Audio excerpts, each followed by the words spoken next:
It's currently a real mess in here. Obviously, I got some house projects going on, which is taking up space and not letting me be able to work on the car and stuff. But I have a machine I picked up.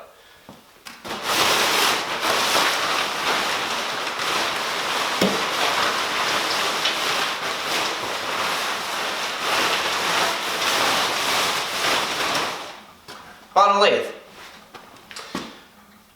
So what I want to get done today is I want to be able to get this thing moved over and put it in place, and it's going to go right over there. I rearranged some stuff in the shop here in the last week. I also got that workbench down there that's surprisingly freed up a ton of space. Not only do I have more benchtop space, but I gained extra shelving too, just because it's up higher.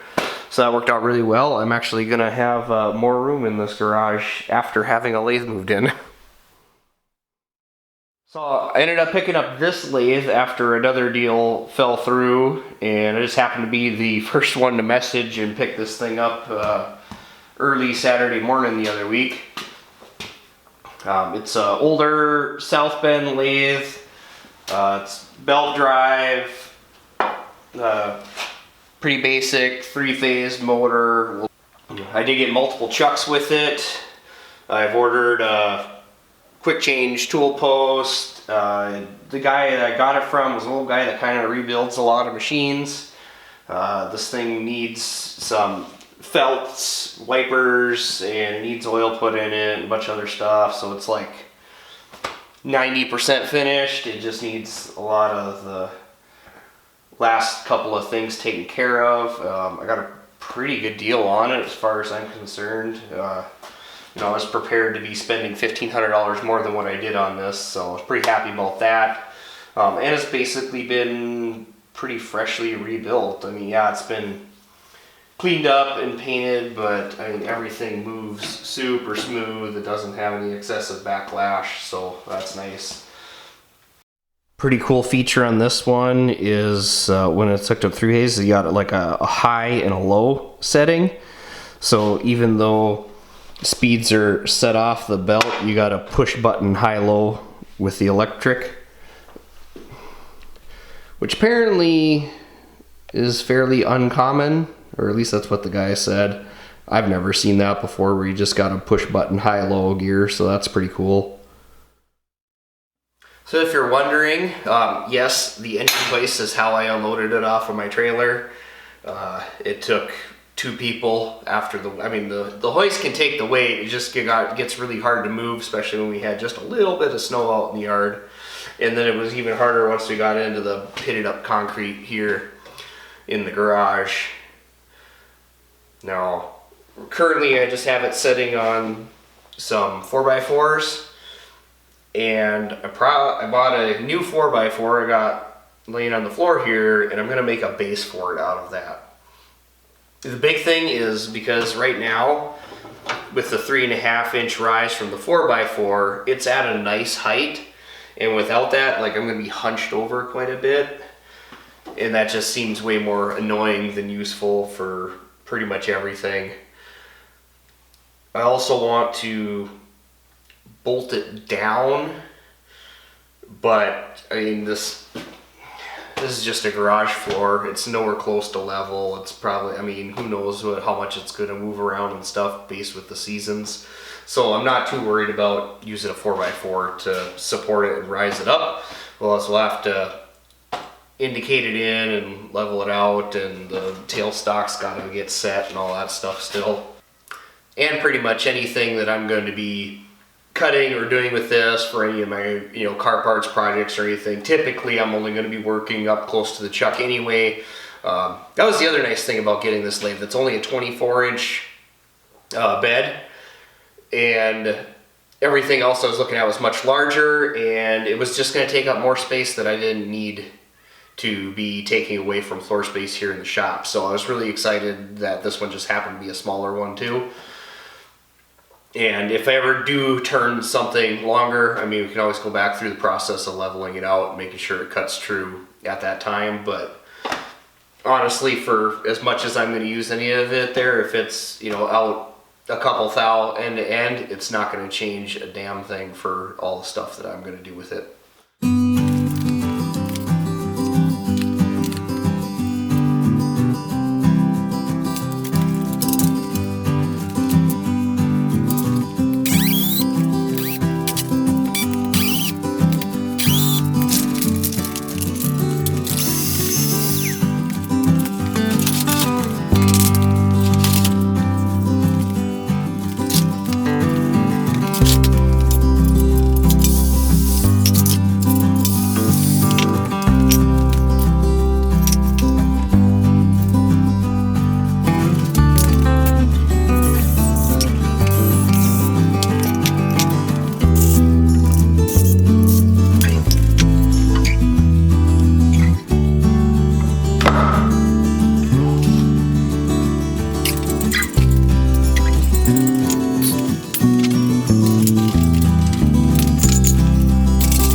Alright, I've shifted this around enough to square it to the wall. Not that the wall is square, or that this pan is square, but this is what I went off of, because I mean, just where it had ended up from when I dropped it there. I mean, it's 2 or 3 inches on the garage side is going to be possibly something that's needed at some point. Spaced out far enough I can get the electrical panels open. On the back side, they're pretty much too close to the wall to be able to actually work on anything, but you know, it might be a pain in the butt, but at least I can get in there if I need to. Alright, well, because I don't have a drill long enough to reach all the way to the floor and drill, and because of the coupler nuts, because I don't have long enough concrete anchors, I can't just drop it through the hole and hammer it in. Because I got to be able to hammer it in, put the coupler nut on, put the board on, and then put the lathe back in place, and then put the bolt in. So I guess I get to move it again.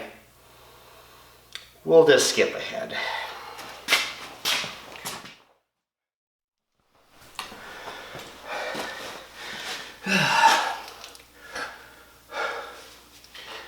Well, I'm an idiot, so I wanted to have this cross piece back here be one piece, but I forgot to factor in that I needed to pull the hoist out, which means it has to come through there. Well, I guess I did kind of think about that, but then I forgot to, was going to leave it here, pull the hoist out, and then pound it over so it'd just be supported on the one leg, and then I could get it under the other side. However, I would have had to put the concrete anchor in afterwards, and I couldn't have done that with coupler on it, so it would have been a whole thing anyway. So I had to cut this board in half, so whatever. I should be able to just get them pulled back in where I can hit them past center point and get them lined up again, and just brace it with another board, I guess. I don't know, I don't even need to brace it. I'm probably being way, way overboard on this already.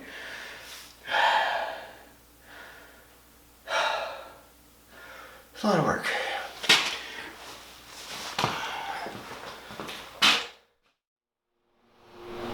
Got the placards put back on for the feeds and speeds, and the bearing adjustment. I don't know what one actually goes there. Looking around on pictures, I don't actually find what goes there on the internet. Maybe it was some kind of label based on who bought it. I got new felts here today for on the ends of the bed, so it's moving back and forth. Kind of soaked them with a little bit of oil, so it's putting down a nice little layer. As that goes back and forth, same thing for tailstock. It's got some fresh ones down in here on the ends. So push it back and forth. It should be keeping chips out of there and a little bit of oil on it. Anyway, I ended up getting a full rotary system, which is good because the one that I happen to find also has enough extra controls in it for controlling the voltage that it's good for CNC. So that could be a good thing to have going forward. Anyway, but otherwise I got that finally hooked up today after multiple trips to the store, and was still struggling with this thing to the point where I took the motor apart and holy crap, was there a bunch of dirt and crap in there. But that wasn't the problem, because otherwise I had where it was turning on and all the contacts were moving and everything. But what I failed to pay attention to was because of this high-low system, you need two contacts turned on at the same time. So what you actually have is a high-low selection and then the forward-reverse selection, and I was only trying to turn one on at a time. So my fault. I feel super dumb, but you know, that's I guess what I get when you have new things and don't exactly know how to operate them yet. But works now.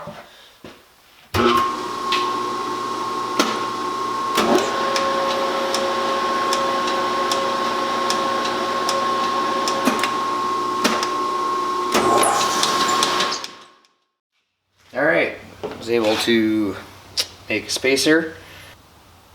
Yeah, I still gotta cut a little bit off of this there. It's a little too thick yet, but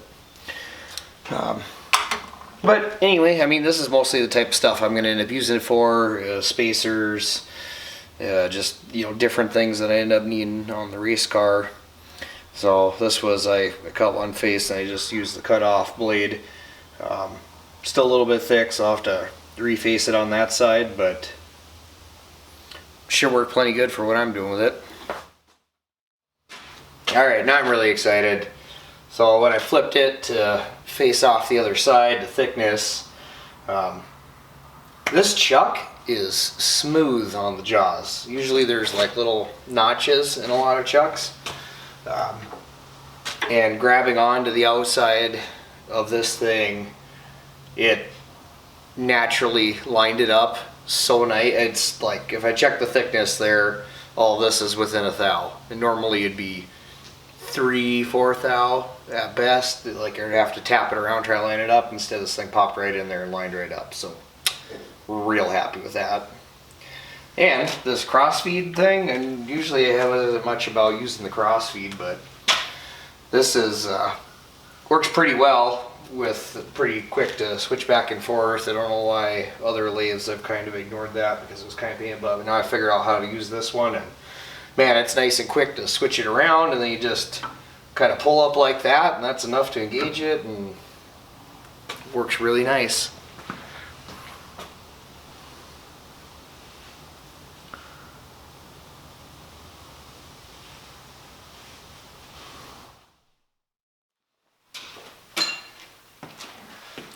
Well, I've made a few parts now with the new lathe, and one of them in particular was for my brake bracket here.